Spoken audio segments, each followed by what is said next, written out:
மன்னா. என்னாகமம் 6:25. கர்த்தர் தம்முடைய முகத்தை உன்மேல் பிரகாசிக்க பண்ணி உன்மேல் கிருபையாயிருக்க கடவர். இஸ்ரவேல் ஜனங்களுக்கு கர்த்தர் இப்படியாக சொல்லி ஆசீர்வதிக்கும்படி சொன்னார். இந்த ஆசீர்வாதத்தை உங்களுக்கும் கொடுக்க விரும்புகிறார். கர்த்தர் தம்முடைய முகத்தை உன்மேல் பிரகாசிக்க பண்ணி உன்மேல் கிருபையாயிருக்க கடவர். கர்த்தர் தம்முடைய முகத்தை நம்மேல் பிரகாசிக்க பண்ண விரும்புகிறார். அவருடைய வெளிச்சம் நம்மேல் உதிக்கும்.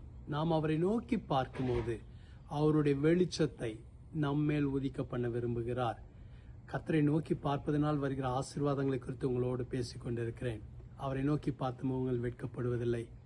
அவரை நோக்கி பார்க்கிறவர்களை வலைக்கு நீங்களாக்கி விடுவார் என்று நேற்றைய தினத்தில் பார்த்தோம். இன்னைக்கு ஆண்டவர் சொல்ல விரும்புகிறார், நீ அவரை நோக்கி பார்க்கும் பொழுது, நாம் அவரை நோக்கி பார்க்கும்போது அவருடைய திருமுகத்தை நம்மேல் பிரகாசிக்க பண்ணுவார். அவருடைய வெளிச்சம் நம்முடைய வாழ்க்கைக்குள்ளாக உதிக்கும். அவருடைய வெளிச்சம் நம்முடைய இருதயத்துக்குள்ளாக வரும். அவருடைய வெளிச்சம் நம்முடைய பாதையில கிடைக்கும். நாம் வெளிச்சத்தில் நடப்பதற்கு அது ஏதுவாக இருக்கும்.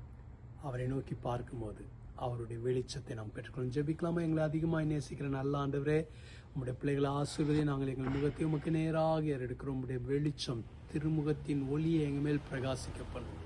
எங்கள் பாதைக்கு ஒரு வெளிச்சம் கிடைக்கட்டும். எங்கள் வாழ்க்கைக்குள்ளாக உங்களுடைய வெளிச்சம் வரட்டும். இந்த நாள் முழுவதும் உங்களுடைய வெளிச்சத்தில் நடக்க உதவி செய்யுங்க. உங்களுடைய பிள்ளைங்களை ஆசீர்வதிங்க, பலப்படுத்துங்க, வழிநடத்துங்க. இயேசுவின் மூலம் ஜெபிக்கிறோம் பிதாவே, ஆமென். கர்த்தர் உங்களை ஆசீர்வதிப்பார். ஆமென்.